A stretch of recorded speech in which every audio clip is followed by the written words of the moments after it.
Okay, so I wanted to tell another story. And when I say story, I mean experience. So I want to tell another experience. As a software engineer, I am and going from one contract to another, one job to another. I get to meet other people that have worked on really interesting projects. I've met one guy when I was working at ETAC, which was a division of Sony. I met someone who has worked at NASA, and they worked on the Mariner projects and writing the software, writing the code that went in the probes. I also met a guy who was a former military, like a ranger. He wasn't a SEAL. He was some kind of special forces guy that was with the Army. And I don't know the classifications in the Army. I don't know what they were. But he told me some really interesting things. Like he told me that when they were on patrol in Colombia, to keep their energy up, they would chew on coca leaves. And he thought about how ironic it is that they're fighting cocaine. they're doing investigation on the cocaine drug lords in Colombia, while it's not purified cocaine, it's coca leaves, but still to get a little boost of energy, they chew on the coca leaves.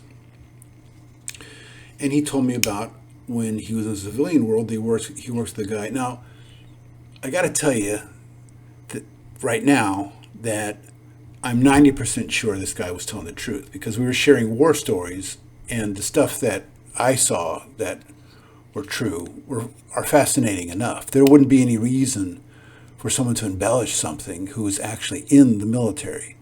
And it's kind of goes against the code of ethics. You don't want to say stories that aren't real, because you have this sense of brotherhood and kinship with your peers in the military. You're kind of taking a dump all over that stuff if you lie. But this wasn't about. This was only sort of like a military thing. What he's talking about. He knows of a couple that got drafted, more or less, for lack of a better term, to go work at S4. And it's a fascinating story. He worked at this company where there was this engineer that thought on like a different level than all the other engineers. He was known for solving things way ahead of schedule constantly and thinking way outside the box to get things done. And he would use integrals and derivatives, and he had these different theories on how to better build a nuclear power plant so that it was more efficient. And he had these little scale models that he would tinker around with at his home. And he told me all these stories about how eccentric he was, how strange he was. And one day, something weird happened, is that he was being approached by the military to work on secret projects.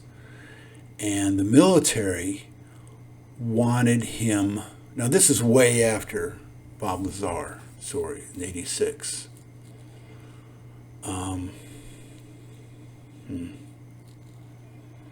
I'm thinking about the timeline of things. This kind of lines up with everything. This would be like in the right around 89 or 90, which, by the way, was the same time I wrote software for S4. I think S4 must have shut down like right around the year 2000.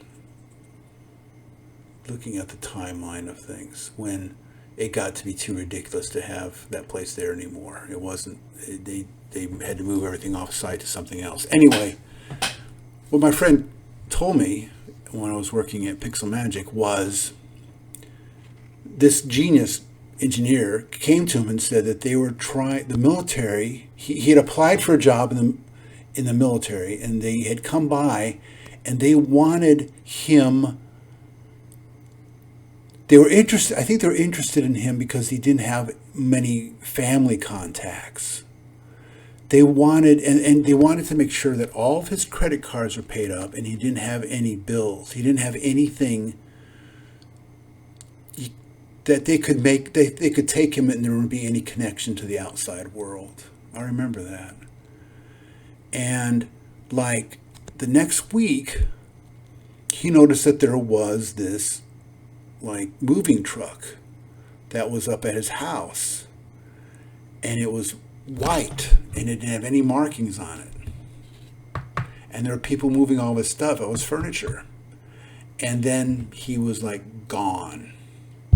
And he went to work, and his girlfriend was all in tears that she called him and said, "Do you know where Jeff went, or Steve, or whatever, where he went?"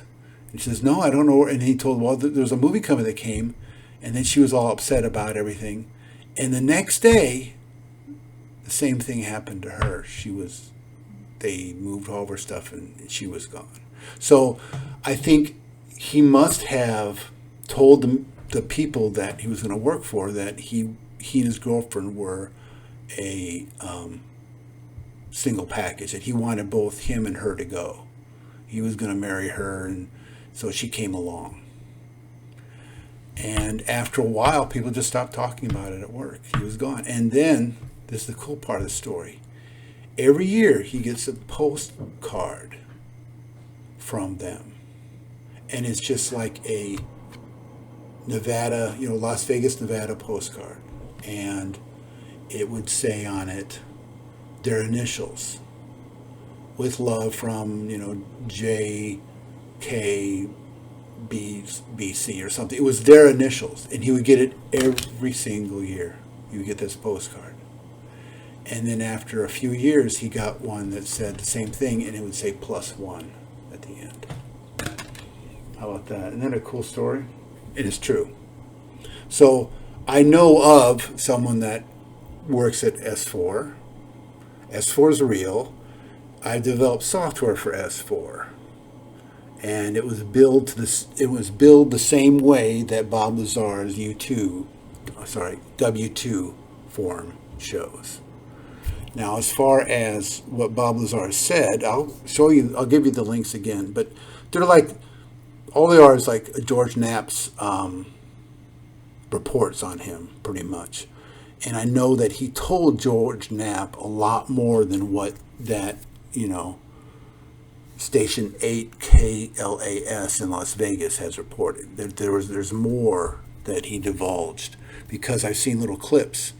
And I just sent an email to that news station asking for their vault of all their stuff, because I think they've said that they have it online somewhere and anyone can look it up. So, cool beans, huh? Pretty cool.